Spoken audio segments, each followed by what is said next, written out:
Hello and welcome to the Moncast. As always, I'm Stevie, and this episode I'm joined by Cheeseeye236. Say hello! Hello! I'm back! And there we go. That's all she's gonna say. That's it. Hi. Be quiet. It's just me now. Bye! Bye. Lovely having you on the show. It was fun while it lasted. Okay, I'll let you back on.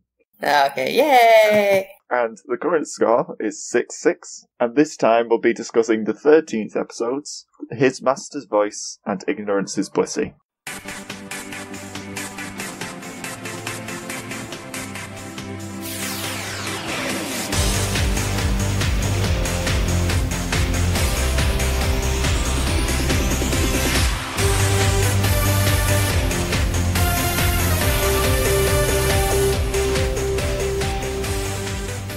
So, first up, we're going to do Ignorance is Blissey, because it's Pokemon first this time. Pokemon.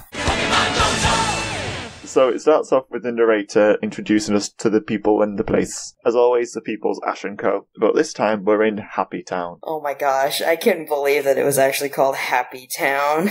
It's actually called Happy Town. You couldn't name it anything else but Happy Town. I mean, it gets the point across. Even something like Pleasantburg would have been better than just Happy Town. I would rather live in Happy Town than Pleasantburg. Well, fine then. And Ash & Co. are walking in the middle of the night because they never sleep, they just walk and walk and walk. And they're all hungry and tired, which makes me immediately think of Digimon, funnily enough. The tone in this episode seems quite Digimon-y to me. I don't know if you had the same feeling. Kinda. A little bit. Little bit. And they all walk up to the Pokemon Center, because that's where they tend to go. Whenever they're in a town and there's nothing really there, it's just straight to the Pokemon Center. And did you notice the doors out front? They look like they're made of solid gold. Just solid gold door windows. Because that would be amazing. Also, did you find it a bit unsettling just how empty the town was? I'm not gonna lie, I mean, I know that this episode's about a Blissey, because it's literally in the title, but I don't know, you could have set this up as like some creepy ghost Pokemon episode with how empty that town was. I know, it was just entirely deserted. It just felt slightly off. I had the suspicion that Blissey might have killed everyone. Yeah, it's just a horror movie. Yeah, Blissey's the Pokemon we meet at the doorway that lets them all in. And for some reason I've got in my notes, it just says, never trust someone that only says their own name. So don't trust any Pokemon ever. Yeah, just don't trust a Pokemon. I mean, you don't know what they're saying. I mean, for all we know, this whole episode, Blissey could have been swearing her head off at them. You just see Pikachu, like, grab his ears and like, oh no. Oh, such foul language. Oh no. For some reason, like, the first few minutes with Blissey where she's just messing everything up, I just don't trust her. She's very clumsy. Almost intentionally so. Yeah. It seems like it was all on purpose, especially when she comes in to scrub Ash's back. It does seem that way. I thought this episode was gonna go a different direction at first, too, because it just seemed so weird. Did Blissey kill the whole town with incompetence? That's what happened. Oh my gosh. It's just never revealed that Nurse Joy and Blissey are the only ones left. Oh my gosh, Blissey's just so bad that everyone moved out or was killed. Could you imagine the news reports, though? Just like, everyone is dead in Happy Town. So, yeah, the whole, like, first 5 minutes is just Blissey giving them food and messing up and just being clumsy, basically. But Nurse Joy joins in because she does, just to check on Blissey. Brock hits on her, that's a given. And, fortunately, going from there, it didn't happen where, like, Ash & Co. started showing Blissey how to be a nurse or anything like that, which is where I thought it would go. I'm glad it didn't, because it would be stupid. I mean, it doesn't make sense that Blissey messes up as much as they do. I think it kind of does when we get to the backstory, which explains how she got a job and everything. So it cuts outside to Team Rocket, who have followed Ash & Co. again, because that's all they do. They're always surprised when they find them somewhere. How in this whole world do you guys constantly keep running into each other? I think Team Rocket's balloon must be really slow as well, because otherwise there's no way that Ash & Co. could keep up. Could you imagine if it was like, they just lose track of Team Rocket and then 6 seasons down the line they find out that they're league champions in a completely different region? That'd be so good. That would be amazing. They just land in, like, I don't know, Unova region or something, become champions with Arbok and Lickitung and everything. Yep, they steal all the Pokemon. Oh, Region Rocket. I would so go to the Rocket region. It's just a cluster of islands vaguely shaped like an R. Ah, yes, it would be absolutely that. And everyone's a Team Rocket member, and everyone just has, like, coughing and beckons. The pollution is really bad there. It's just a bunch of poison types going around. Poison and normal types, that's it. Yeah, poison and normal types. Oh, and they all know how to talk, because Meowth's in charge. Oh, that's an interesting idea. That'd be cool. Just all the Pokemon, poison types that can talk. I could see that being like a recruitment sort of thing. Sure, the island's terrible. Sure, we're all criminals, but the Pokemon can talk. That's pretty cool, right? The Pokemon are all very well educated. I want that to be a fan fiction or something. Or a fan game. Someone make a fan game in Region Rocket, please. Or Nintendo actually make a game where you can be the criminal organization, because that would be super cool. That'd be such a good twist if you played as the villains, and you had to try and win as the villains. I've wanted that for centuries, even though Pokemon hasn't existed for that long. I mean, a really interesting shift would be just a massive Pokemon MMO, where you can choose to join teams or just go on your own adventure. Just more player choice would be cool. But we're getting off topic. So, Team Rocket are hungry, because they're Team Rocket, and they're always hungry. So, what's the solution? Rob the center! Yay! Stealing solves everything. It's so weird. They always seem surprised that that's an idea, too. I know! We can steal! It's you're criminals. Do you not just do that anyway? Why is that an idea? I don't understand. James is we should steal something. Everyone else is genius! I would have never thought of that. It's what do you mean you would have never thought of that? Honestly. So they go in to rob the Pokemon Center. And they can't find any of the food, because they go to the kitchen, find nothing, and give up, basically. But Jessie and Blissey run into each other, and Blissey basically is really happy to see Jessie. And it turns out that Jessie and Blissey are old friends. They know each other. Which was completely out of the blue. I was taken quite by surprise, but I really liked it. I was kind of hoping that they would keep Blissey. I mean, obviously they can't just take the Pokemon Center Pokemon, but I think it would have been cool if they had someone to take care of them every time they screw up. I don't think it would have fit with the backstory they have, because they're kind of equals, I guess. Oh, no, I mean when, I first saw, Blissey and Jessie knew each other, yeah. Before you saw the backstory, it's just oh, cool. Turns out Jessie didn't recognize Blissey because Blissey used to be a Chansey. They only figured out who it was because they have, a locket that was split in half, and Jessie had the other half, so it matched up. Yeah, a little golden egg necklace. And in the backstory, it turns out they were actually twins. From the same mother. And no, that's not it. That would be funny, though. I would love that. That would be really weird. It'd be bizarre, but I'd love it. Would it be like a kid raised by wolves kind of situation? It was just some Chansey found Jessie as a baby at some point.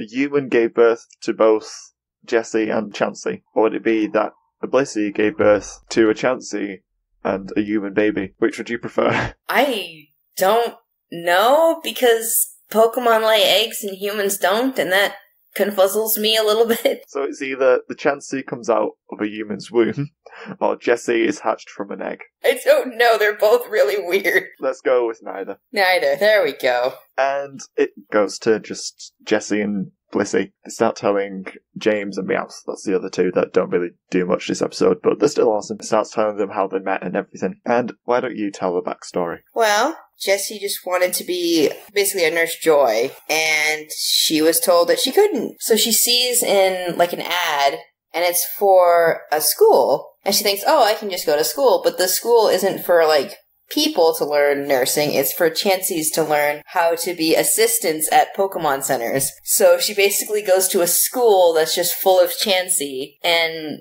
she's trying to learn nursing. They let her stay for some reason, which is weird. I mean, it'd be discrimination not to. I mean, you wouldn't let a human take, dog training courses, would you? It just seems weird. The Chansey's doing, a human's job. That's true. Okay, yeah, okay, that's fair. A Chansey's kind of just a short, fat woman that can only say Chansey. And that carries an egg everywhere. Yeah, that as well. Okay, anyway, so Jessie's basically at the school, and she's learning how to do the nursing stuff with the Chansey, and she seems to be doing okay, but she notices that one Chansey is having a lot of problems, and is just really, really, really clumsy, and so she starts helping her, and starts, can you go?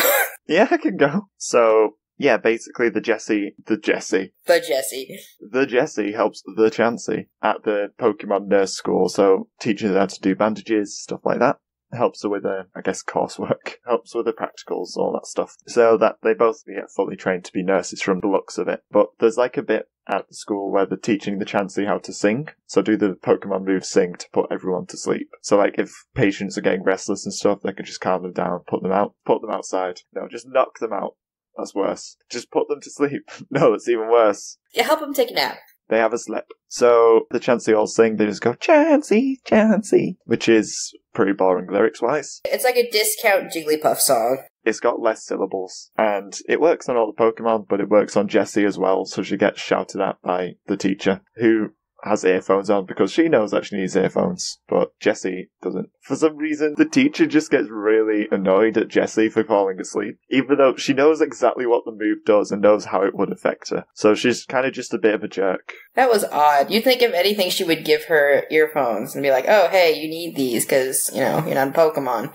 But I guess that would be special treatment, so she probably couldn't? I don't know. Because Jessie's not a Pokemon, so she has no way to, resist that. Yeah, but basically, Jessie feels down about it and gives up on her dreams of becoming a Pokemon nurse because of it, because she feels like she's failed. So you see her leaving the training school as all the Chanseys are all getting the nurse hats, which is like the graduation caps, I guess. So they can all go to Pokemon centres and do whatever assistants do. But the Chansey that was friends with Jessie runs out after her and tries to give her the nurse hat, I guess saying, you should have this, you got me through this whole course. And it's really sweet. And Jessie just gives it back because she's like, no, it's yours, you got it. And the Chansey snaps the locket and gives her the other half, and they go their separate ways. And that's the backstory to how they became friends, then split up, and why Jessie ended up in a life of crime instead of a life of medicine, which is really tragic. It is. It's also really sweet. They did really good with, conveying Chansey's emotions there, even though Chansey can't speak. It's just really sweet to watch. This whole episode's so sweet. Yeah, she just looks so upset and no, here, take the cap. And Jessie's like, no, it's yours. No, I'm gonna cry. It's so sad. It is sad, but it's happy sad. So it goes back to the present day. James and Meowth are both crying at this heartfelt story. My reaction? I probably would have cried if I wasn't just oh, do you know, you only have that little sort of gasp almost where your heart just flitters a little bit. Yeah. That's what I had, at least twice this episode. Yeah, me too. It's so good, this one. So, Blissey then gives them all of the food from the Pokemon Center. Literally all of it, because she's a Blissey. She's not smart. She just robs the center to give them all the food. Well, she kind of means, they said they were hungry, and so she's like, oh, I know, I'll give my friends all the food, because they're hungry. Not realizing that that's all the food. And Team Rocket is just yes, we got all the food, and then they sort of head out. And Jessie feels a bit guilty about it, because she's worried Blissey will get in trouble. And that happens, because Blissey was caught on the security cameras stealing all of the food. But Team Rocket wasn't seen for some reason. Nor was Blissey seen talking to them or anything like that. No, the cameras are aimed solely at the shelves. I suppose. There's no other security footage of, what did Blissey do with the food after she left the pantry, or... No, okay. Nope.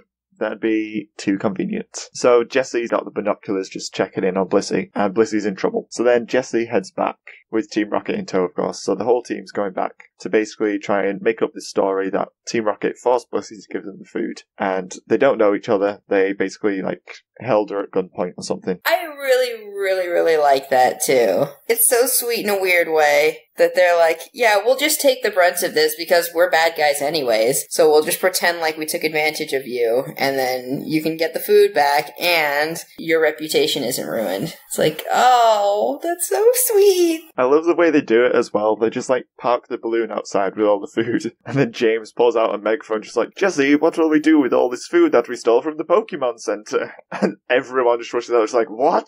This is oddly convenient, but sure. I knew it would be Team Rocket, because of course it was. Right, yeah. It carries on from there, just getting worse and worse, spiraling out of control. Yeah, it does. Because Blissey runs out, really happy to see Jessie again, and starts running towards him. But Jessie doesn't want Ash and Co. and Nurse Joy to know that Blissey was the friend and gave it over willingly, because she'll get in trouble. So she kind of starts to fake fight with Blissey to try and get her out of trouble there. This is the part that broke my heart. This was the part. It's Blissey's trying to just hug Jessie, and Jessie's just beating her back because it has to look like they're fighting. Oh. And it's just so sad. It's so sad. I literally have in my notes, it just says, don't do this, Jessie, and then a sad face. No. Just be friends. No. Quick side note as well, I thought the music was really good in this episode. Yeah, it was. It's very fitting. And it wasn't just like where they play sad music to make you sad, stuff like that. It was actually fitting in tone and stuff that was going on. Yeah, it was really good. Yeah, really good. It was perfect for what was going on and perfect for all the sadness. And all the heartfelt, moments that were happening. Yeah, it's really good. So, Arbok and Licky Tongue initially actually do damage to Blissey, and then she's like, no, I didn't want you to actually hurt them. So after that, they attack lightly, which means that, Licky Tongue gives her maybe a tiny lick on Blissey, and then Arbok doesn't even actually bite her. Just to fake the fight. It's so funny, though. It's really funny. It's so good, because they eventually get Ash and Co to join in the fight, just saying, haha, Blissey's going down, so Ash and Co jump in to help. They're just finally they're helping. Yeah, so that's the thing, from their perspective, this is all real. Yeah, okay, Jesse, James, and Blissey know that something's up, but the rest of them are just standing there watching Blissey get hurt, and they don't do anything, and why? It's just yes, finally the twerps are fighting, because then they can actually fight them. And for some reason, this whole battle as well just made me think of Digimon episodes again. More back in the first series, it all seemed very Digimon-y, the writing, the jokes and stuff. Yeah, I can see that. A lot more sort of light-hearted season 1 stuff. That's what it reminded me of anyway. It's a touch of something serious. It might have felt a bit more like Digimon because it had some of that actual plot line going through the episode. That's kind of what Digimon does. It has plot and there's something emotional going on, but then there's also the padding of the jokes and the funny stuff happening also. Plus, I think Digimon does the whole thing with flashbacks to backstory sometimes as well. And we definitely got that in this episode with Jessie and Blissey's flashback story. So this episode made me think a lot of Digimon episodes, which was a bit weird. But I enjoyed it. And where were we? Ash and Co were fighting Team Rocket. Well, Team Rocket started kidnapping Pikachu just to force Ash to fight back. Just to make the point and go back to their usual stuff. We'll just do Team Rocket stuff. That'll provoke them. And then Ash, at this point, doesn't even care about Pikachu this much. It's more about the food, because he's starving. So he sends out both Squirtle and Chikorita, because why not? I suppose Team Rocket has sent out 3 Pokemon as well, if you count Meowth. Yeah, but Meowth doesn't fight. Yeah, it's definitely overkill, because they have 4 Pokemon on their team against Team Rocket's 2 and a talking cat. But hey, gotta send out that starter squad, right? Oh yeah. All the starters. And Ash wins with Thunderbolt and Razor Leaf and all that jazz. There's some nice animations, Chikorita does Vine Whip on Licky Tongue, I think. Swings her around and slams her in the floor, and that's pretty nice. Some cool stuff, but again, it's typical Pokemon battle fodder, just with, flashing screen in the background and attacks going on. The sort of minimalistic kind of style. And Ash and Co win. And Team Rocket blast off. Again. And they're all yay, Blissey's not evil! But she is. She's secretly a member of Team Rocket. Well, she meant well. She doesn't know about Team Rocket. She's just Jessie, my friend! Oh, there's a touching moment between Jessie and Blissey before they get blasted off, where they're just shh, it's our secret. Oh, yeah! Oh, my heart, it's melting. My poor tender heart. Oh, it's such a touching episode. It is. I like that they gave Team Rocket, nice moments like this. It's really sweet. I mean, it's mostly Jessie, though, which is awesome, because we've not really had much of just Jessie. We've had quite a few memorable Just James episodes, but not very many Just Jessie ones, so I'm really happy about this episode. And it basically ends just with Ash and Co getting food, because they did it. They got food from Blissey, who didn't mess up. Just put it out, just fine. And everything's happy in Happy Town. I just imagine as Blissey made that food, Nurse Joy was just standing there it has to be perfect. Don't do this again. It's come on, you can do it. They didn't teach you how to cook in nursing school. That's true. We saw bandaging, and we saw singing, and I think that was about it. Only one of those skills really helps with being a nurse, I would think. Well, they both kind of help. One's just not a traditional nursing thing. I guess. This is Pokemon. Pokemon do different stuff to real people, nurses. Oh no, am I racist? No? Am I discriminating against Pokemon nurses? You're speciest? I'm fictional monsterist. It depends. Are Pokemon more like people, or are they more just slightly more sentient animals? It depends.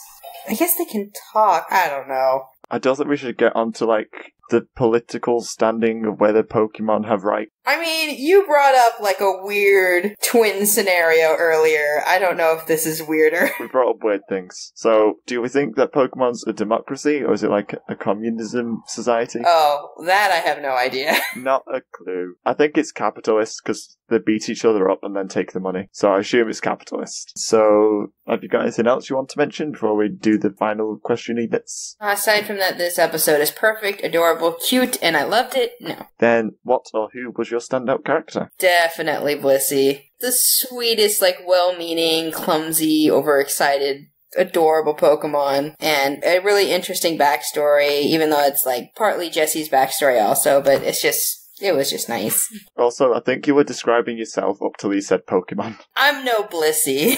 And I'm not going to agree with you. Mine was Jessie. So we've got the duo together between us.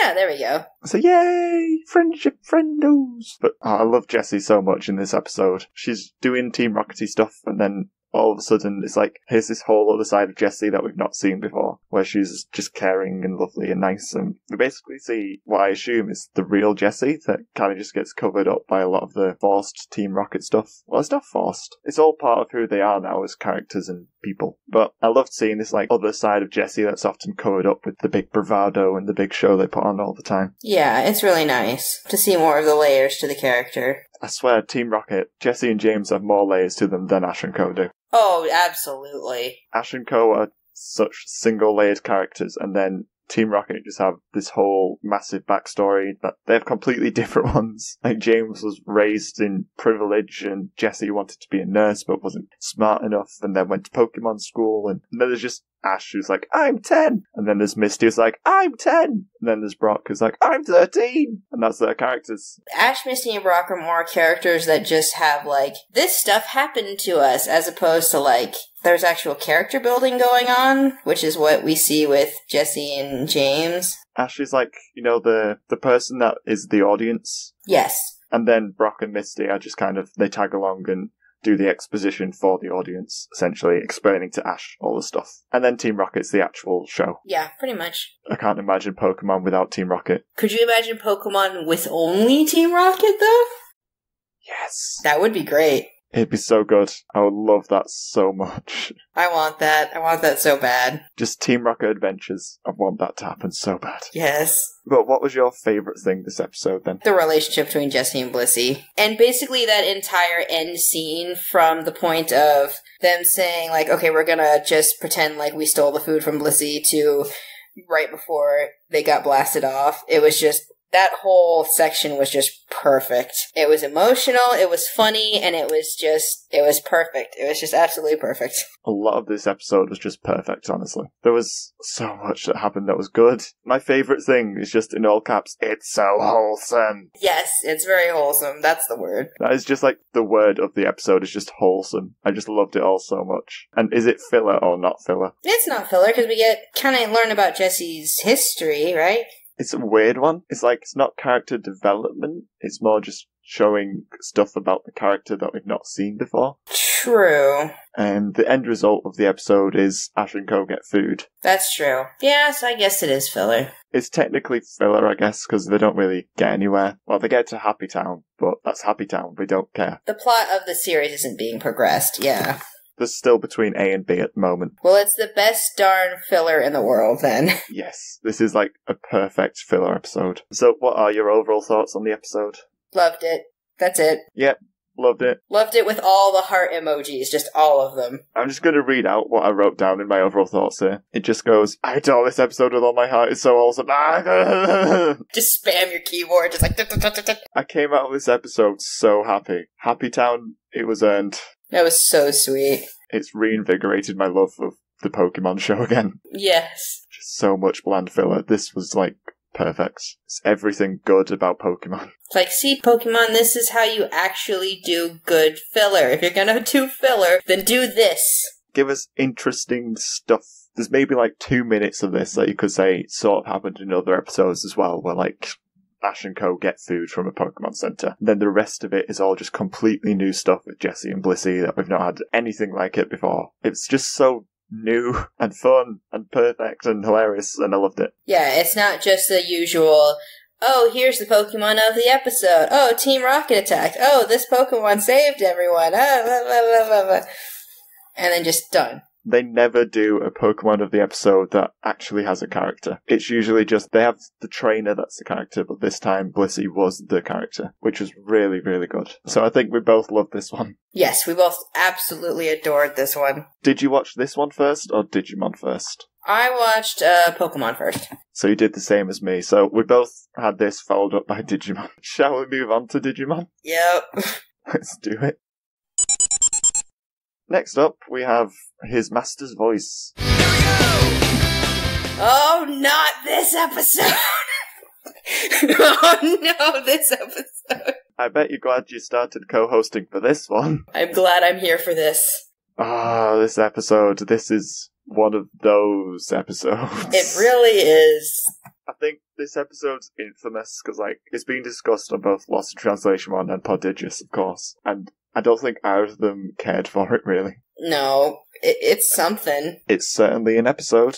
You can say that about it. As all Digimon episodes, it starts with the recap of the last one. And as most recaps goes, it's just kind of, X Digimon did this to Y Digimon, and then X Digidestined said this, and Y Digimon did this, etc., etc. It's very much just bullet points. The recaps are odd, I think. I don't think they're necessary, really. No, especially when the last episode was filler, it's just completely unnecessary. That too. Like, it'd be one thing if there's, like, a big plot thread happening, and then you want to recap, like, oh yeah, just so you remember, this happened before. But yeah, if it's filler, then it's just like, just skip it and go. Yeah, but it has to be there still, because they need to fill for time, I guess. And it starts off and they're on the way to school. We've had it a few times, but it's okay. They go to school, the kids. It's normal. Walking to school is like the new walking through the desert. Let's go to school. I don't know what that voice was. Don't let me do it again. Stevie, don't do it again.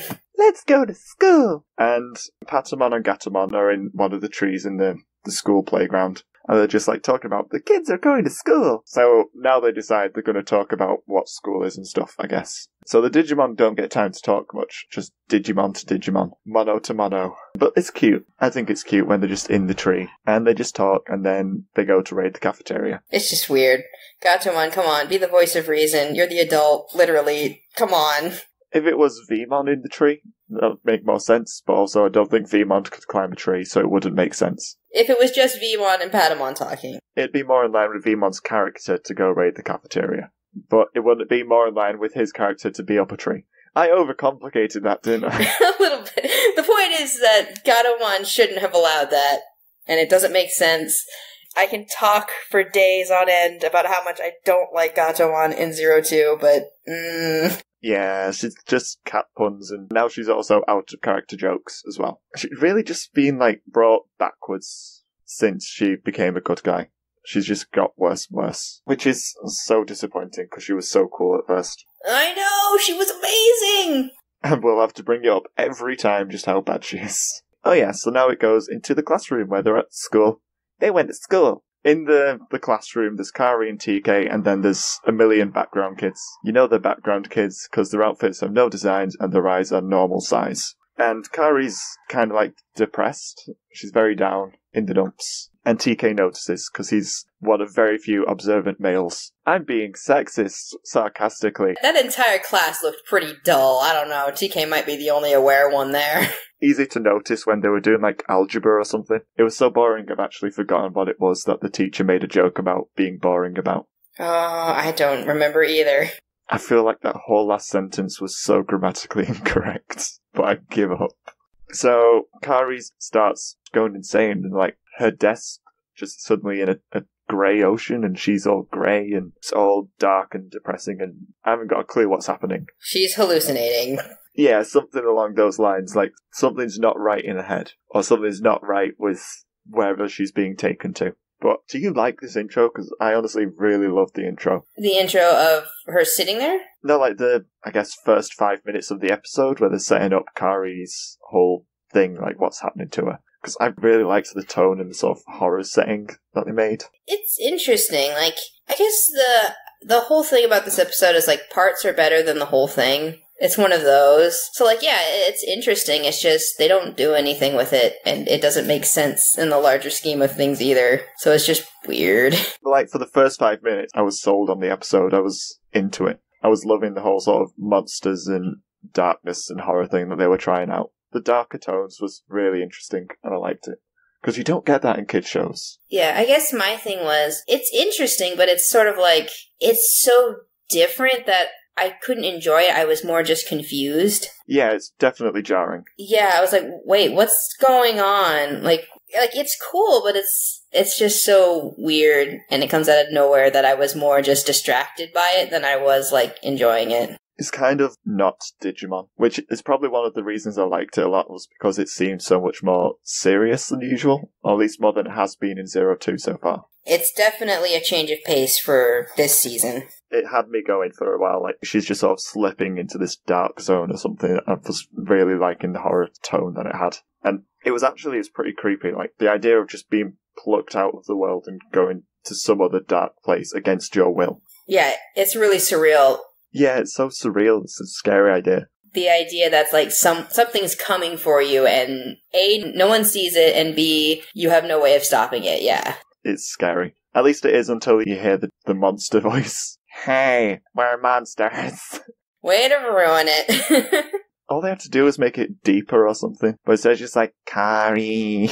Yeah, you could have just had someone talk and it would have been more effective than that. It brought me out of it at that point. It's like when she's walking down the corridor and it's at the end. And the imagery is really cool, just the red eyes at the end of the corridor. And then the voice just isn't scary, which is disappointing. Also, the tone doesn't get a chance to really stick itself to the episode, because it's constantly jumping to scenes without Kari where you just get jokes and the other characters making jokes and basically lightening the mood. So it doesn't stick with the sort of dark tones surrounding Kari. Yeah, it's not paced well and it's not set up well at all. Just like, it goes to a school announcer making jokes about donuts, and this is a running joke in the episode. There's no consistency throughout the thing, it just kind of goes where it feels like. It feels like there was two people writing two episodes, one of them a happy one of them a serious one, and then they've sort of spliced them together, and it's weird. Yeah, it is weird. It just, tonally, it's all over the place. So, because Kari's wandered off and she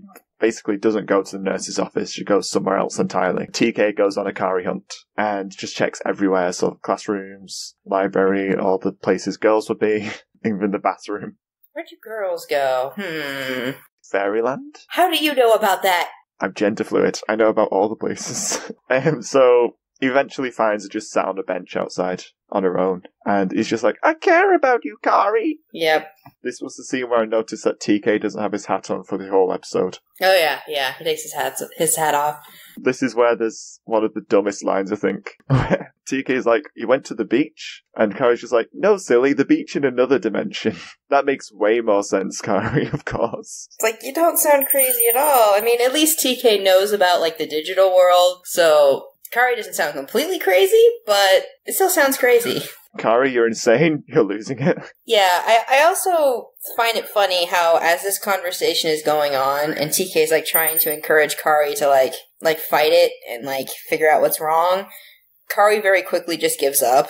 Yeah, she's kind of just like, maybe I should die. There's nothing I can do. I can't stop it. It's like, you don't even know what it is. Like, you're just gonna give up like that. You're just gonna be like, nah, that's just how it is. So yeah, Kari gives up because she's depressed. I think this episode has a lot to do with, I guess, depression or something. For some reason, Kari's just feeling down this whole episode and gives up. And this is when TK sort of almost admits that I guess he has a crush on her. And then he bottles it and runs away.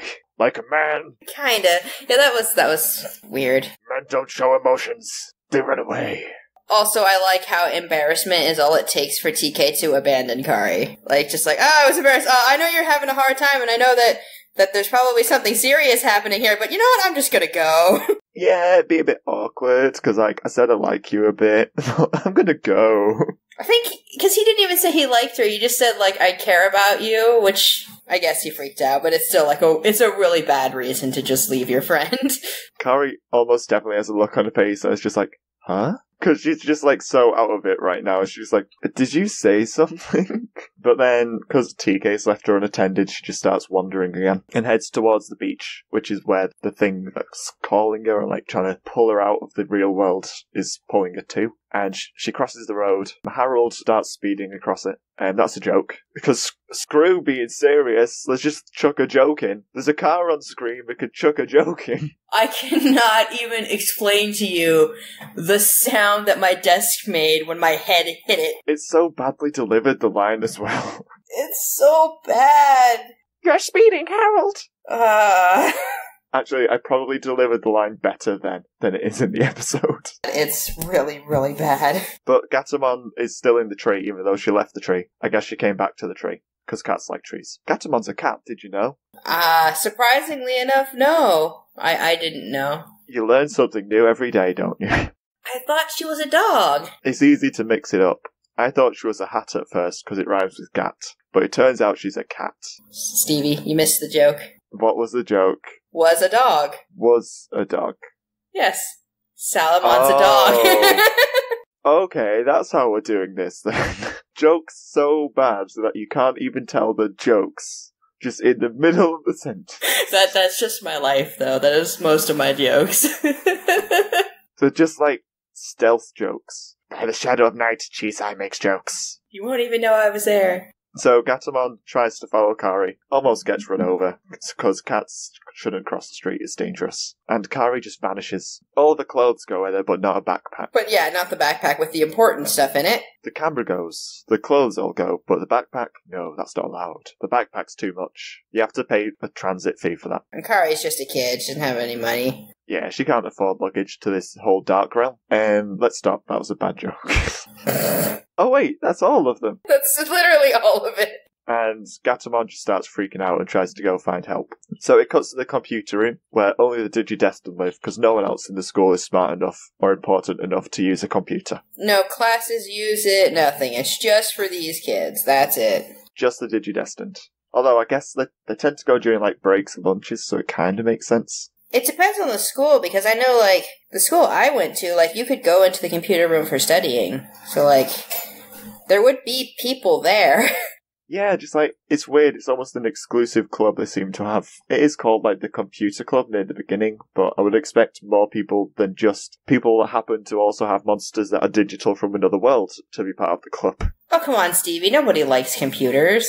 They have digital monsters, that's different. Nobody likes computers, though. They actually hate the computers, they only use them because they have to as part of the Digimon stuff. Yeah, it's just so lame. So lame, no one likes computers. No. But anyway, we're recording this on computers.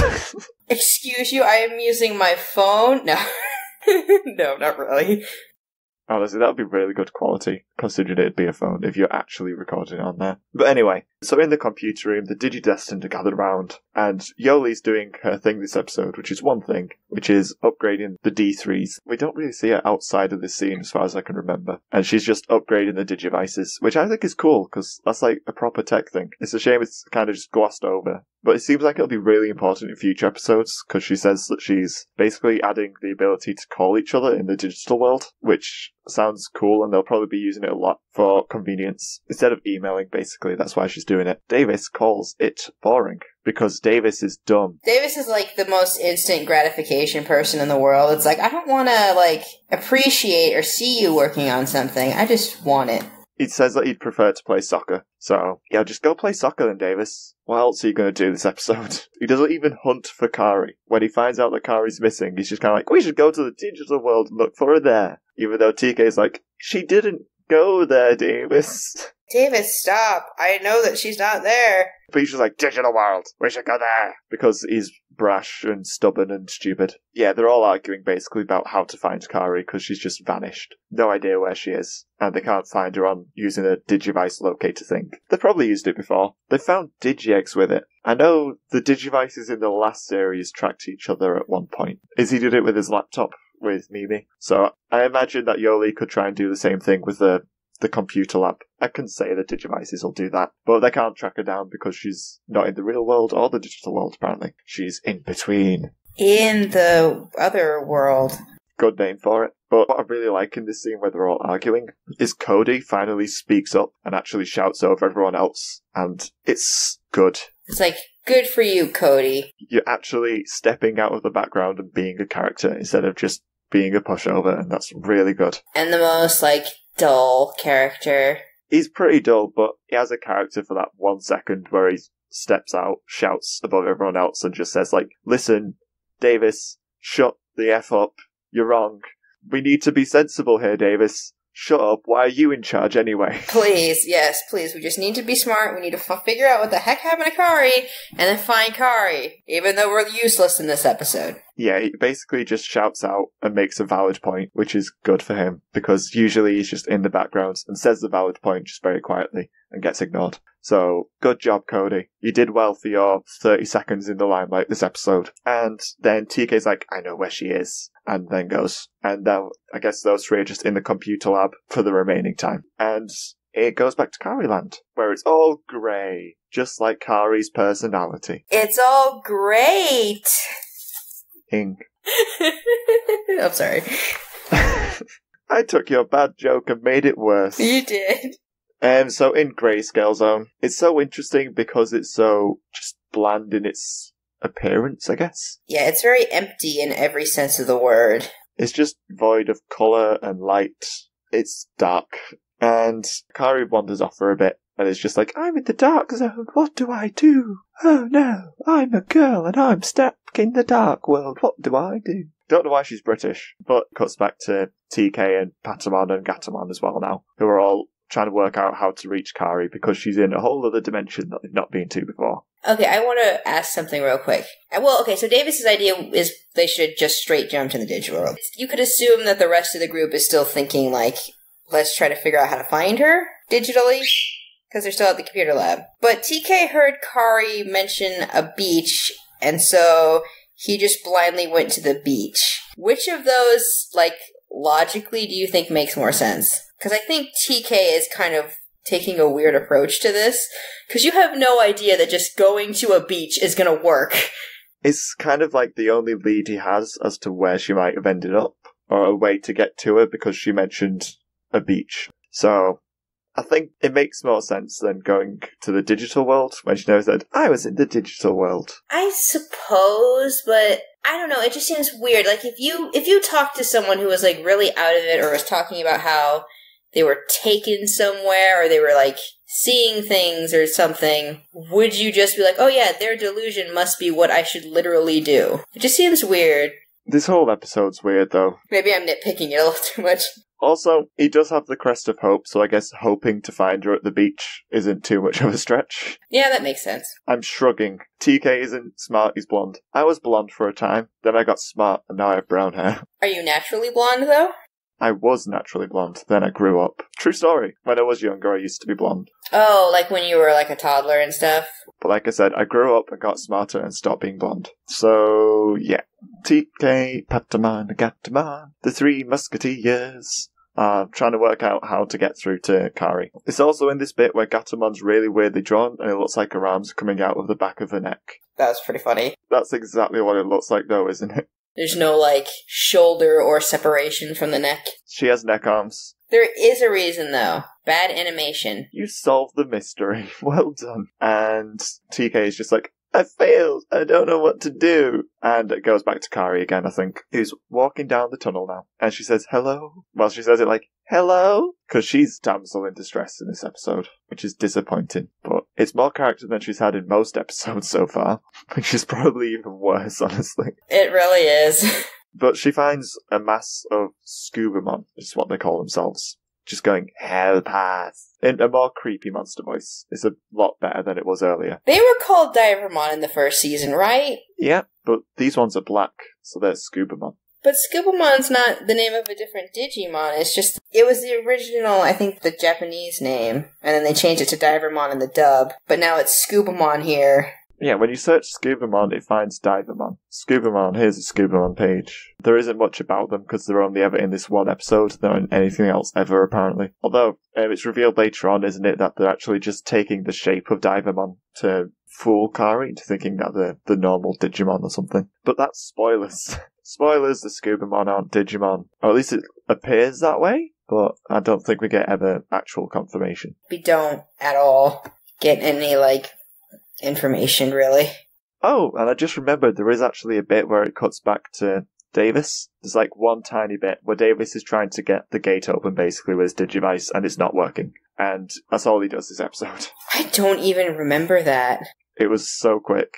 And he makes a joke about replacing the batteries in his Digivice already. So I guess they run on batteries and that's canon now. Probably AAA's. That or Davis has no idea how it works and just assumes it's batteries. Only Davis will find a way to replace batteries that don't exist. And then all the Scubamon have dark spirals on them, which makes me wonder, how did Ken get here? When and how, and does he come back ever? Will he ever come back? Yeah, there's the spirals, there's the Airdramon that's going to show up later, there's the tower. It's like, what happened here exactly? Like, when and why and how? How did he get there? What did he do there? Why did he do it there? Why is Kari now being dragged in as well? And then why does Kari have glowing arms when she touches the spiral? What is going on? Yeah, it's like, can Kari take them off? Does Kari have a power she didn't know? Like, what is happening? This whole episode feels like it's trying to be part of a bigger plot and isn't doing a very good job of it and doesn't make much sense or really set anything in stone. It's trying to be bigger plot in a thing that has no bigger plot.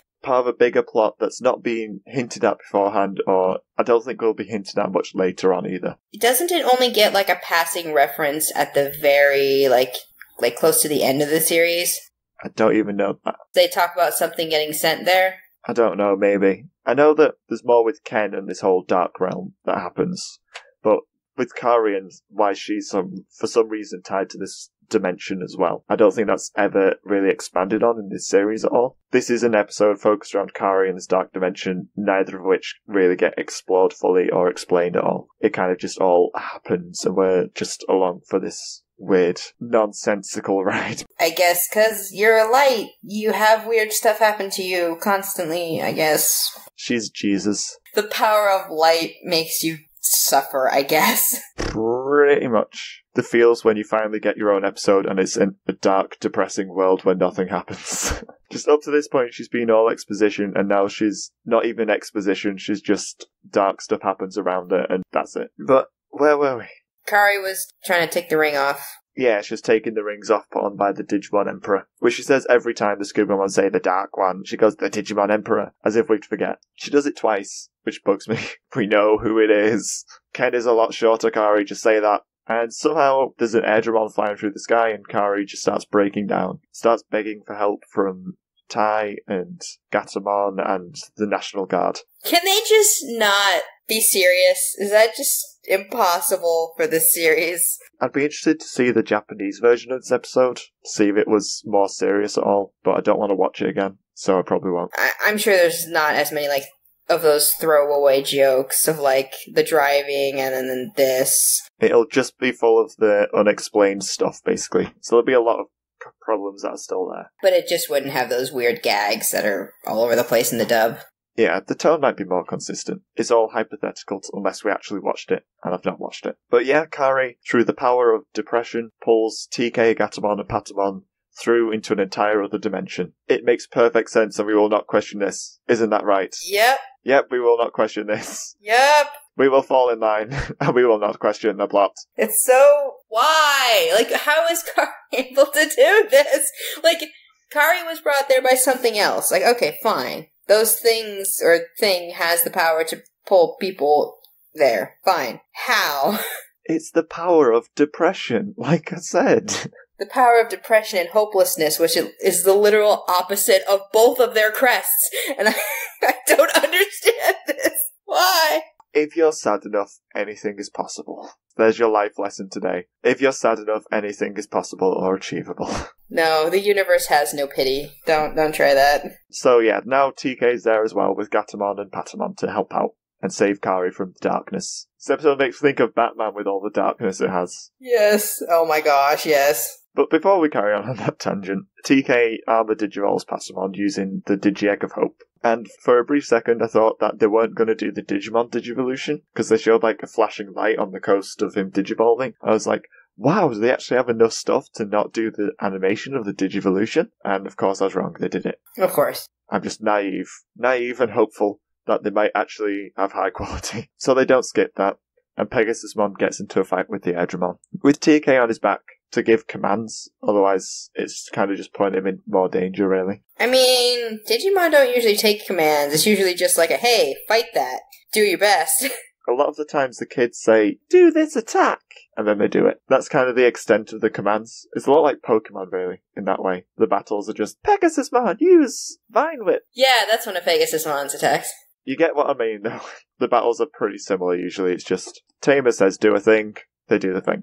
There's a less direct command in Digimon, at least. It's just usually like, we need to fight this thing, go fight that thing. Whereas, like, Pokemon is like, I am the strategist, so just do everything I say. I think Digimon do have a lot more sort of freedom in how they battle, and in how they maneuver as well, because like Pegasusmon flies all over the place. You don't really get that with Pokemon very much. They're often very much just sort of stood face to face while they do the battles. But it's a pretty cool aerial duel, honestly. Just sort of going back and forth and shooting their attacks at each other and flying around. It's cool. But then Kari's depressed about it. She's like, I can't help. Gatomon can't digivolve because my backpack conveniently was left back in the other dimension. Convenience! Yay! We can't get to 30-mon. Oh no. Fortunately, random ray of light appears in the clouds and decides to digivolve Gatomon. Which, by the way, Gatomon digivolves. They did not bother to make a new animation for that digivolution at all.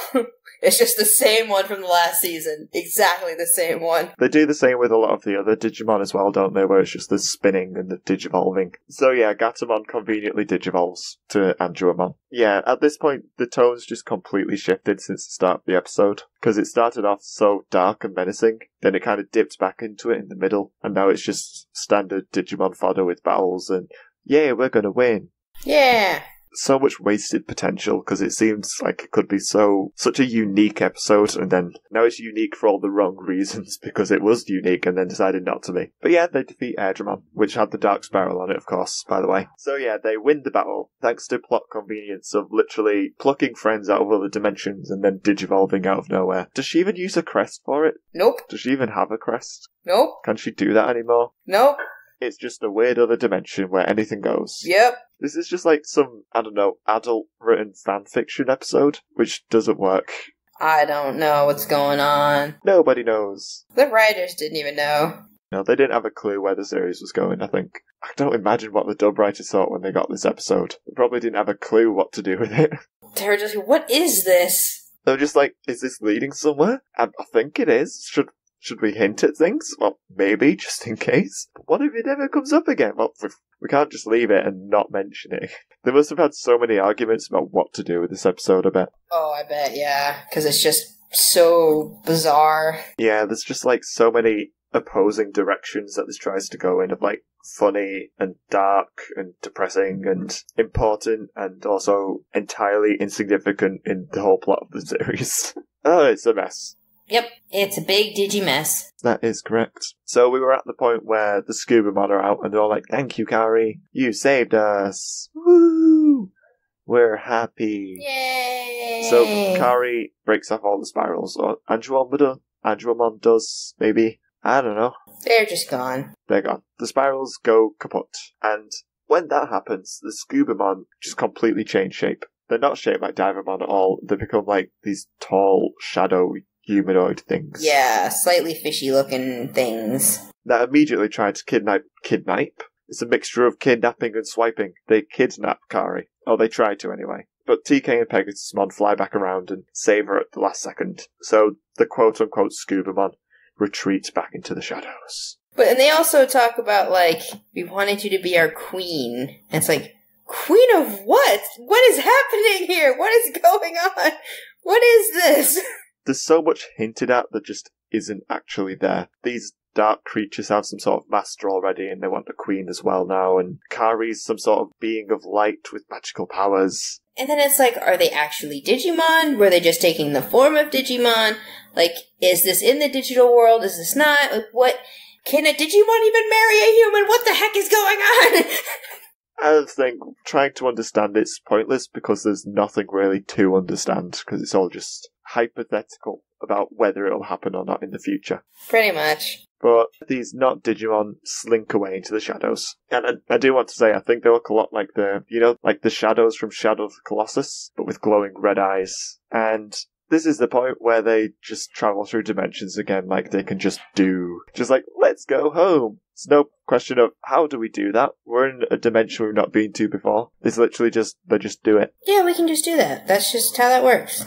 They travel back through the power of depression again, I guess. Or is it hope at this point? They both achieve the same results. Depression and hope are exactly the same thing. Depression's probably the wrong word. It's more like despair. Yeah, it's despair and yeah. Wait a second. Hope and despair is from Danganronpa. This is what this episode's about, is tied into Danganronpa. You figured it out! All these long years of not knowing. Maybe. The people that made that game watched this episode, and that's where they got all the inspiration from. Except for the bear. The bear came from just their own genius. Also, this is the point where my theory about why TK's hat is off comes into play, because I think they wanted to animate his hair briefly for that one scene, and that's why he didn't have a hat on the whole time. Maybe. They just wanted to try animating his hair. I mean, it's either that or they decided that he doesn't wear it at school, but I'm pretty certain he's done that before. I still love to think of just the animators going, let's just take his hat off so we can do his hair. That'd be fun. Yeah, let's let's do that. Let's do something new, yeah. It's like, there's no character reason or plot reason. It's literally just they fancied animating it. Who needs plot and character, right? Who needs reasons? Wait, are we at the end of the episode now? Yeah, we're at the end, because they kind of just go back and it's assumed that they're fine now. Do we want to mention the thing that happens at the very, very end that never gets seen ever again? Yep. The Dark Master of the quote-unquote Scubamon, whatever they're called. That shows up in the background. And we know what it is. It's a Dragomon. It's a Dragomon. I think it is. Is it Drago? I thought it was... Wait. That's what it looks like. Is it something else? Am I just stupid? No. It is that Digimon. I'm just saying, is that how you say the name? Dragomon.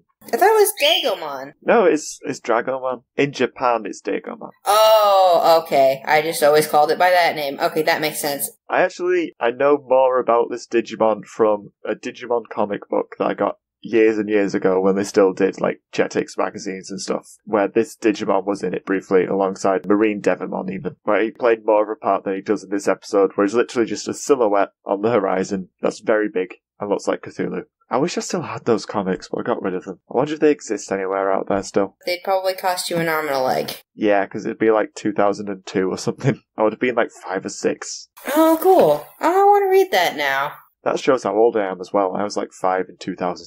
You're not old. Oh my gosh. Getting back on point. So yeah, this Dark Master Dragomon is in the background and hinting at just what is he planning? The answer is nothing. Yep. He never turns up again. Yep. Which is a shame, because he looks awesome. Could you imagine how confused you would be if you just watched this series? Oh, I can't wait to see what that is, and then you just never see it. Honestly, I can't wait for the episode recap next episode to see what it includes. What points they pick out to decide are important. Or if it's just going to be another one of those Gary did this, then Angelmon did this once. And what a relief that we had the power of friendship on our side. He had the power of despair and desperation. What crests? What are you talking about? Woo! But yeah, that's the end of the episode there.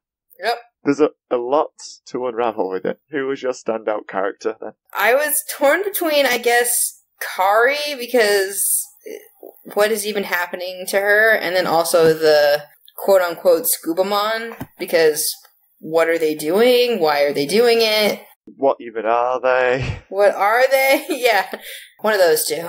I didn't pick Kari, because I didn't want to, because she was pretty bland and boring, honestly. She was kind of just a passenger in this. So instead I picked the true standout character, Cody, because he shouted for the first time in the whole series, and it was so noticeable, and it's so memorable, and I love it. Just yelled at everyone. Go for it, Cody. Be loud. Cut the tomfoolery and knock it off. Honestly, I wish more people just told Davis to stop being stupid. It's Davis, we know you're you, but stop that. Yep, and what was your favourite thing? I guess the creepy fish Digimon, because as long as they don't talk, they look legitimately creepy and, unsettling, and they're effective at being really spooky looking until they talk, and then it's ruined. But, yeah, I just think that they look really interesting and cool. And then, of course, you got Cthulhu in the background, which is cool also, even though that doesn't go anywhere. Cthulhu, man. Basically. My favourite thing was Gatamon's neck arms. Good old neck arms. The one actual good bit of comedy in the episode, and it wasn't even intentional. I should have, filmed my reaction to this episode, because that would have been a good idea. It would have just been you, disdainful, and depressed. And everyone watching would have been disdainful and depressed. I just would have gotten more and more upset. I started off with so much hope. It started so well, and it went so badly. Yep. But anyway, is this episode filler or not filler? It's not, maybe, possibly, I don't know. What is this? I think it is... Blah. It's technically not filler, right? I mean, they don't destroy a spire. I don't think they do they? Do they destroy the spire? I don't think they do. I don't think I remember seeing one. Didn't they say, like, it's in the lighthouse? Well, the dark house, even. That's a shadow house. It's not a lighthouse, but you know what I mean. I don't remember if it was in there or if it was mentioned. Maybe I just assumed that that's what it was. Okay. Yeah, like, there was dark spirals, but I don't remember an actual dark spire. Either way, I don't think they destroy one. There's no new Digi-Eggs. There's... I don't know, can you call it character development or relationship development? It's mostly just like, hey, this world exists. At this point, it's hard to gauge without knowing about future episodes whether it's filler or not, because it's just so weird. So how about this? You just put a maybe, and then we'll come back to it. I think at this point, even the writers, when they wrote it, probably didn't know if it was filler or not. Which is terrible, but yeah. I think going forward it's hardly ever mentioned again. The Dark Ocean stuff comes up again though, but then that's more in Ken's backstory. I'm just going to say that it doesn't matter. We should just forget about it. Forget. I'm not going to say whether it's filler or not filler. Screw you. It's to be determined. How about that? I'm supposed to keep track of, like, whether episodes are filler or not, and I'm just like, should I put 0.5? Just put not applicable. No, I'm going to put in it's half filler. It's 0.5. It has somehow found the point where it is neither filler nor not filler. It is in the middle ground. This is the in-between episode that is both everything and nothing at the same time. It is a miracle that this episode somehow exists and was aired. So I guess it gets some credit for just being that baffling that I'm literally just like, I don't know if it's filler or not. I don't even know, yeah. Where does this fit in the grand scheme of things? I have no clue.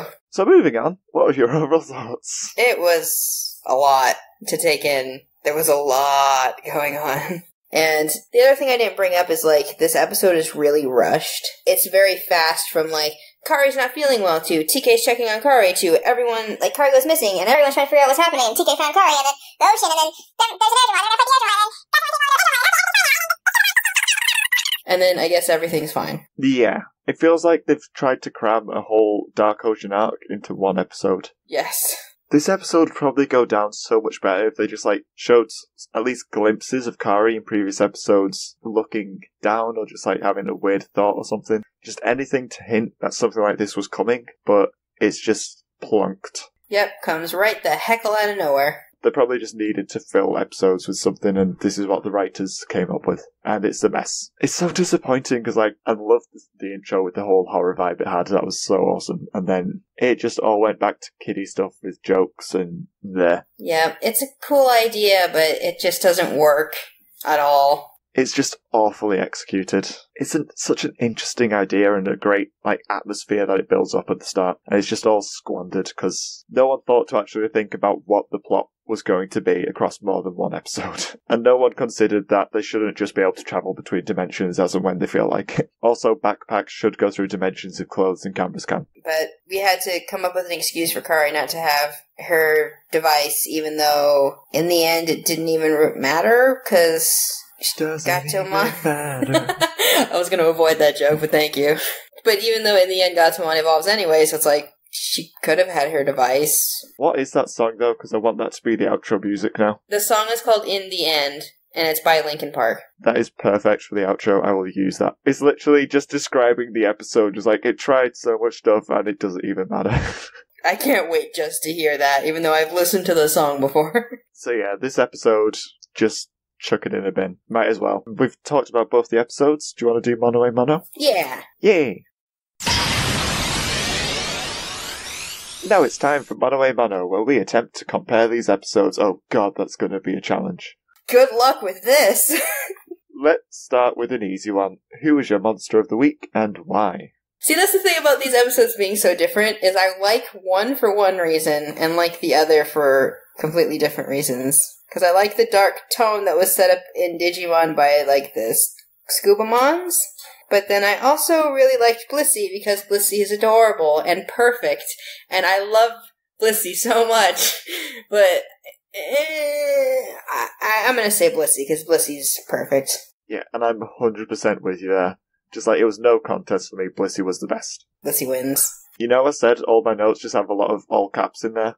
This is where it just says, Blissey is so wholesome. Most wholesome Blissey. She's so happy, and helpful, and kind, and adorable, and clumsy, and lovable, and just perfect. Perfect little Blissey.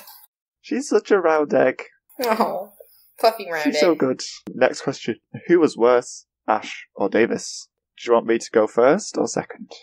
You can go first. I picked Davis as worse, because even though I found both Ash and Davis were quite dumb in this episode, Davis was dumb and also unhelpful. So, yeah, I'm saying Davis was worse, because he just failed to do anything to actually assist Kari at all. That's true. At least Ash defeated Team Rocket and fought for the food and helped Blissey and all that stuff. Davis was just like, oh, Yoli, you're boring, and oh, TK, you're dumb, and oh, Cody, you're wrong. So, Davis, I don't think Davis speaks like that, but that's the impression of Davis's voice I get. That's how we all hear him. It's fine. I bet you don't mind your friend. I think that voice acting is probably more in line with his actual character and how he's written. Do you think Davis or Ash was worse? So I went a different way with this, where I guess I was thinking, like, they're both equally bad because they weren't the focus, and they both were kind of useless, because like you were saying, Davis is useless because Davis doesn't offer anything at all to the situation of helping Kari. But then Ash doesn't do anything except want food in that episode. So I don't know who's worse, really. I guess Davis's distraction of, like, we should just go to the digital world is technically more detrimental, because you're not really thinking over how best to help Kari. I can put it in very simple terms. Ash is motivated more by food than Davis is by Kari being in life-threatening danger. That's true. Okay, yeah, there you go. That kind of makes the decision quite easy, honestly. Yeah, okay. Yeah, Davis was worse. Davis was way worse. Okay, yeah.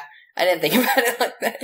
Ash cares more about getting lunch than Davis does about saving Kari. Yeah, wow. I didn't think about it that way. That is a lot worse. Oh, God, Davis, why? He's so inept, and he's supposed to be in charge. Davis is supposed to like Kari, too, and it's like, what do you do to people you hate? Like, do you just walk away? What does he even do after he fails with getting to the digital world? He's just not brought up again. We can only assume he just, I don't know, maybe doesn't even wander around, maybe just waits in the lab and keeps trying and fails. Just a textbook case of insanity. He might just try sending her a text message like, you okay? Gosh. And she just replies, she's like, yeah, that should be like a bloopers scene afterwards or something. But yeah, I think we're agreed Davis was definitely worse. So that's -1 points to Davis there. What's the current points? Currently on the Ash Davis score, which I've not actually revealed before at all, -6 to Ash, -7 to Davis. So it's pretty close. It's very back and forth about who does worse. Alright. Curious to see if it stays that way. But anyway, which storyline did you prefer? And why? I definitely preferred the happy-go-lucky fluff story with touching drama of Misty and Blissey, because that's just too pure and too perfect, and it's great. And damn it, Pokemon, why can't you do this more often? We've got a lot of future episodes, so hopefully there'll be more like this in the pipeline. Also, there's probably more depth to Jessie and Blissey's relationship than there is shown to TK and Kari's in this episode. Oh yeah, definitely. I mean, TK's and Kari's is just kind of like hinted that TK has a crush on Kari, and then it doesn't go any further. Oh, that hit me real hard, because it's like, this happened in one episode, the Jessie and Blissey, but there's been a season, and then episodes and episodes of TK and Kari knowing each other, and it's still a worse relationship. And that's so sad. It's not shown really at all. You kind of get hints of it through TK's monologuing to Patamon and Gatomon whenever he's failing to save Kari. You get that he cares, but like, he doesn't tell her any of it. So she's not even aware of most of it. She's just like, TK's my friend! And it kind of just stays that way. The writing's not great. No, it's not. But yeah, I agree with you there, Pokemon. I enjoyed a lot more. It was a lot more coherent and made more sense. And there wasn't just random plot elements thrown in there that are never brought up again and never explained and make no sense. Pokemon storyline, 100% better. Pokemon wins. Here's going to be the toughest part of this. Were there any notable similarities between these episodes? None whatsoever. They were almost entirely different. I can't think of a single common thread here because they were just so different. Lucky for you, I do have a couple that I came up with, which are a bit of a stretch, but they are similarities. What I've got is that instead of male characters taking the focus of the episode, it was female characters in both of them, which is a bit of a change. So shifted to Jessie and it shifted to Kari, and the episodes revolved around those two female characters instead of Ash and Davis, which made a very nice change, I thought. Also, it is just focused on totally different characters to the main ones instead of the usual ones. Up to this point, it doesn't focus on Team Rocket much. It's usually what Ash and Co are doing, and then Team Rocket just get in the way. Yeah, and then in Digimon, TK and Kari up to this point have just been exposition machines. They were like, we're the old Digidestined, we know what's going on, we'll tell the audience. But this episode was focused on those two, and what they were doing. Side character focus on both episodes. It's just a shame that Digimon focused on them and then gave them an awful plot with no character at all. Instead of focusing on those characters and their actual personalities or relationships, let's focus on these random elements from a whole dark world that we're going to introduce completely out of the blue and not fully explain or solidify anything at all there. Good job, Digimon, you did it. And the last similarity I have is that they both have a kind of happy ending. Well, okay, that's fair. The ending, nothing really actually happens in both of them. The end result is they just get home safe or they carry on safe. Digimon tried to throw in the ominous shadow, but as far as the characters, yeah. What other notable differences are there besides the fact that the episodes are complete polar opposites? They're polar opposites, that's about it. Yeah. You have Pokemon, which takes place in Happy Town. And then you have Digimon, which takes place in the Dark Ocean. They're like, hey, Happy Town and the Dark Ocean. Have fun. They're both really interesting, and they're just both interesting episodes in their own right, and they're so different in so many different ways. You could not have possibly matched this up better. They have so much to talk about with them for totally different reasons. We probably talked about Digimon a lot more because it's easier to talk about bad stuff than good stuff, but even then we've probably talked about Pokemon a lot as well. What other differences are there? So Digimon's just full of despair and darkness, while Pokemon is full of whimsy, fun, and what I call wholesome sauce. I like wholesome sauce. Wholesome sauce is good. Who doesn't like wholesome sauce? Also, the other difference I've got is that the stakes in Digimon are a lot higher than they are in Pokemon. That's a big one. Pokemon's is just Blissey might get in trouble and lose her job. And then Digimon's is, Kari could die or be trapped in another dimension forever. No, she just went to the beach, it's fine.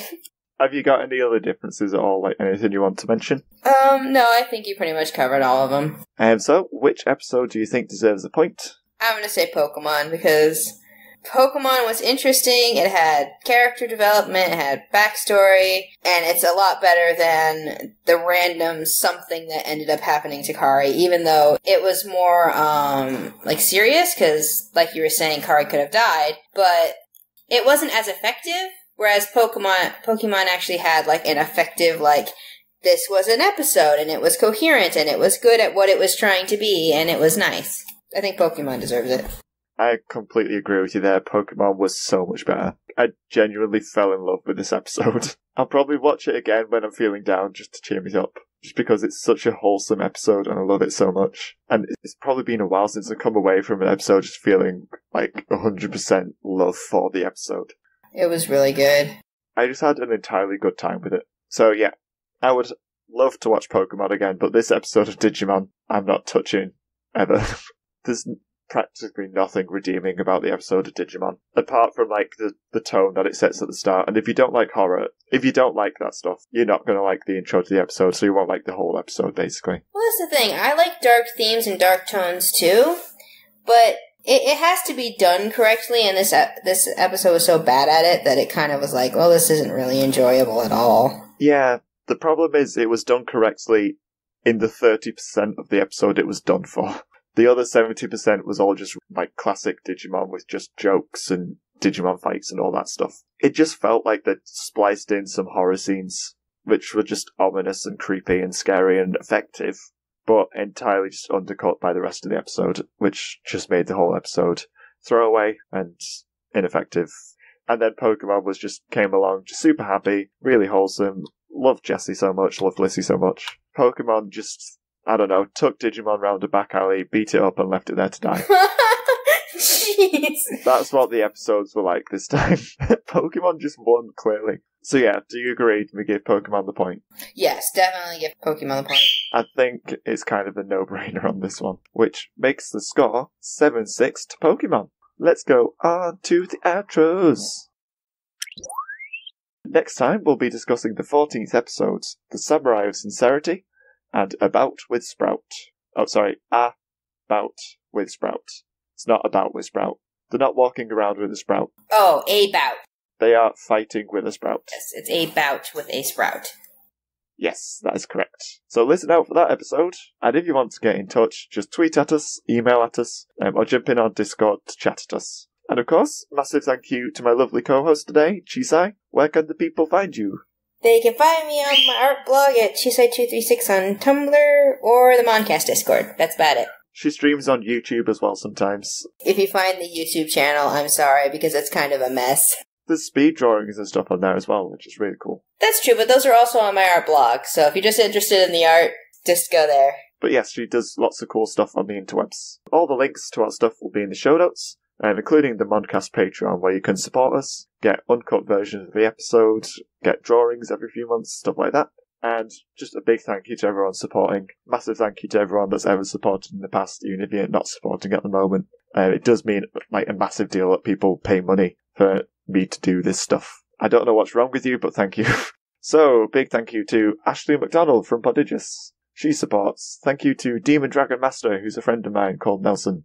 He supports. Thank you. Thank you to Chisai236. No idea who that is. Oh, thank you to Nicholas, who's Zero Maru on all the chat stuff where I know him. Thank you. I probably owe you all commissions, and I'll double check that. And thank you to the new patron that signed up just like a couple of weeks or so ago, who's Irving Gonzalez on Patreon, I guess. But yeah, thank you to all of those people for supporting on Patreon. And if you want to be like those lovely people and support as well, it's only $3 a month. That with VAT gets you stuff like uncut versions of the episodes. I am so sorry. You get all sorts of random tangents and things in the uncut versions that you just don't get in the main episodes, because I like the main episodes to be good. And there's all sorts of stuff. Plus you get like a Patreon role in the Discord, stuff like that, and a drawing of a Digimon, a Pokemon of your choice every 3 months that you've supported for. So that's like $9 for a commission. Well, $10 for a commission, which is kind of the standard rate anyway. But you get it after 3 months just for supporting as an extra freebie. You're supporting the podcast, you're supporting me, you get cool rewards, and it's all good stuff. I need to add some milestones though, like, I don't know, Patreon streams or stuff like that. If you're listening, then support Stevie, because they deserve it. But yeah, this outro's gone on way too long. Oh, but it's funny! But I don't want it to take 12 years. Anyway, but yes, until next time we have an episode, which will be next week, I might be with Chisai again, or I might be with someone else. I don't know. We'll see what I can plan and organise. But yes, until next time, thank you for listening, and bye-bye. Bye! Bye-bye! Bye. Bye-bye! I tried so hard and got so far, but in the end, it doesn't even matter. I had to fall to lose it all, but in the end, it doesn't even matter. And I'm going to go for a sec because shopping's here, which means Chisai, take over and talk about stuff. I'll be back shortly. Oh boy, I'm going to mute my mic and then I'll be back. okay. See you in a bit. Enjoy Okay. this. Oh boy. So, I had a plan for this. I got to pull the webpage up. I don't know how long Stevie's gonna take, but we might as well just tell some puns. Some good jokes. Let's see here. Alright, here we go. Best puns. I wasn't originally going to get a brain transplant, but then I changed my mind. Did you hear about the guy whose left side was cut off? He's alright now. Some of these are pretty common, but we'll just go with it. That's about all I got. Let's see. Yesterday I accidentally swallowed some food coloring. The doctor says I'm okay, but I feel like I've died a little inside. I wondered why the baseball was getting bigger, and then it hit me. Why don't some couples go to the gym? Because some relationships don't work out. A friend of mine tried to annoy me with bird puns, but I soon realized that two can play at this game. I'd tell you a chemistry joke, but I know I wouldn't get a reaction. Have you ever tried to eat a clock? It's very time-consuming. Did you hear about the guy who got hit in the head with a can of soda? He was lucky it was a soft drink. That was the first page. Moving on to the next page. A man just assaulted me with milk, cream, and butter. How dare he? I used to be a banker, but I lost interest. If there's someone selling drugs in this place, we'd know. The experienced carpenter really nailed it, but the new guy screwed everything up. I'm reading a book about anti-gravity it's impossible to put down. A prisoner's favorite punctuation mark is the period. It marks the end of his sentence. Claustrophobic people are more productive thinking outside of the box. Alright, I'm done with that. That was bad. That was really, really bad. Oh my gosh, I'm sorry. Just like, what do I do to save some time? I know, bad jokes, because that's all I am is a vehicle for terrible, terrible jokes. Oh, I wonder if I can well, I was gonna see if I could look up some Pokemon puns, but then that's kind of every episode anyway. But we'll see. Pokemon actually makes all their titles puns. Oh, that's right. All the Pokemon puns are like weird. Like unnecessarily adult for weird, yeah. Yeah, okay. So, note to everyone listening to this, do not Google Pokemon puns, especially not on Google Images. Oh god. Don't Google anything you love. At this point, it's just terrible. You just regret it later. It's gonna be like a safe page of like good puns. Never mind. Okay, let's see, what else can I talk about?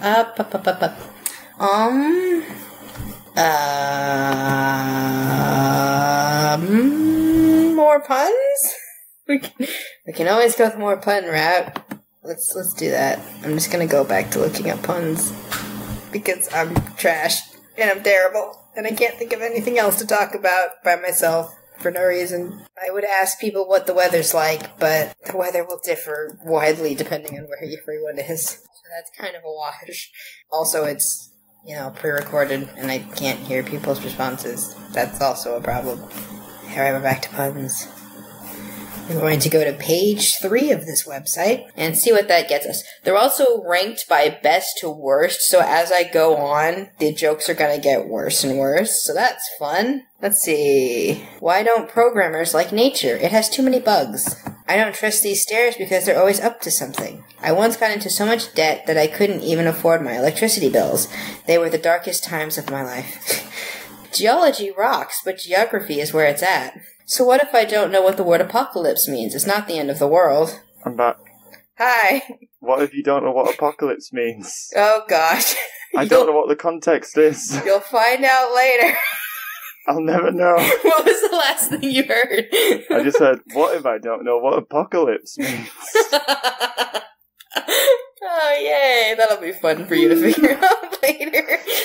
I haven't got the foggiest idea what you ended up talking about. It's me. Just try to think, what would I talk about? Puns? Yes, exactly. Okay. I was telling an apocalypse pun. But there we go, the shopping's all in, so we can pick up wherever we were. Where were we?